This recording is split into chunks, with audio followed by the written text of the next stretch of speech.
As I began to focus my work on executive function challenges that keep students from succeeding, I found there was a lot of information out there on what challenges look like, but I found there wasn't a lot of support for parents and educators.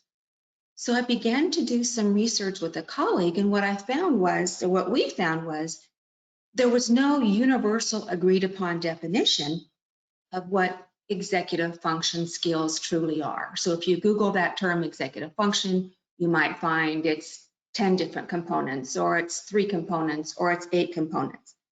But what my colleague and I did was we identified 5 components to focus on that caused difficulties in the home and at school and other environments. And then we worked on providing specific strategies that can support successful learning and interactions in all environments. And so as a result, we identified the FLIP model. The F stands for flexibility, or that ability to change your mind and make changes to your plans as needed. Leveled emotionality, that's the ability to emotionally self-regulate and avoid drastic mood swings that we might see in a lot of our children.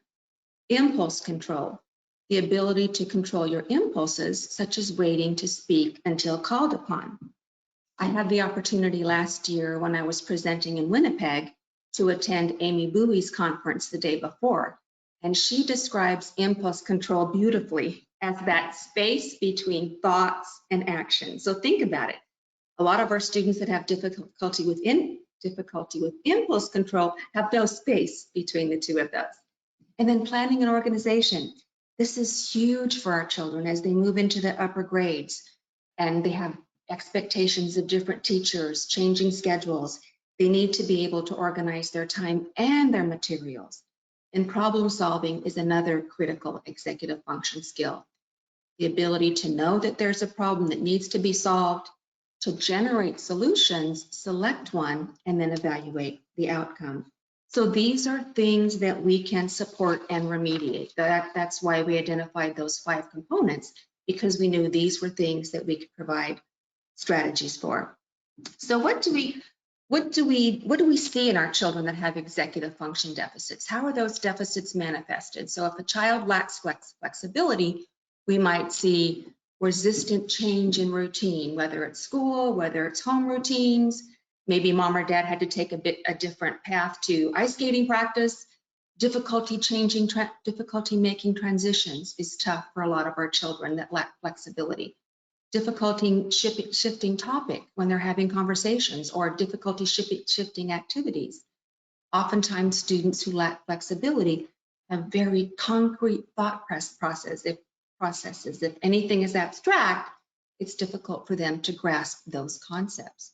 And oftentimes there's that difficulty coping with unseen events. When the schedule changes, something else happens that's unseen. Oftentimes they have a difficult time coping with that. And leveled emotionality is another area where our children may have challenges. We might see extreme reactions to seemingly minor events. Maybe there's a substitute and the child wasn't aware there was going to be a substitute teacher at school, or there's a change in schedule.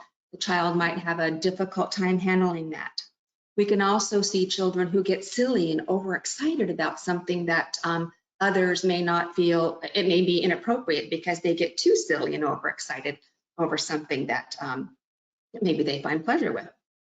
We often see students or children that have difficulty tolerating mistakes. These are the students who, if they're not successful right away, they may break down and not be able to move on. We see students who struggle with managing frustration and modulating those emotions.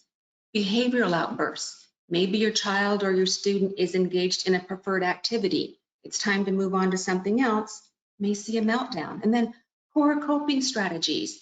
It's the time to go to McDonald's, or you're in the cafeteria and the child's favorite food is chicken nuggets, and McDonald's or the cafeteria is out of chicken nuggets, and that child has an outburst as a result. Maybe your child or the student didn't get a part in a school play, or someone doesn't want to be their friend. Oftentimes they have difficulty coping difficulty leveling their emotions when things don't go quite as expected.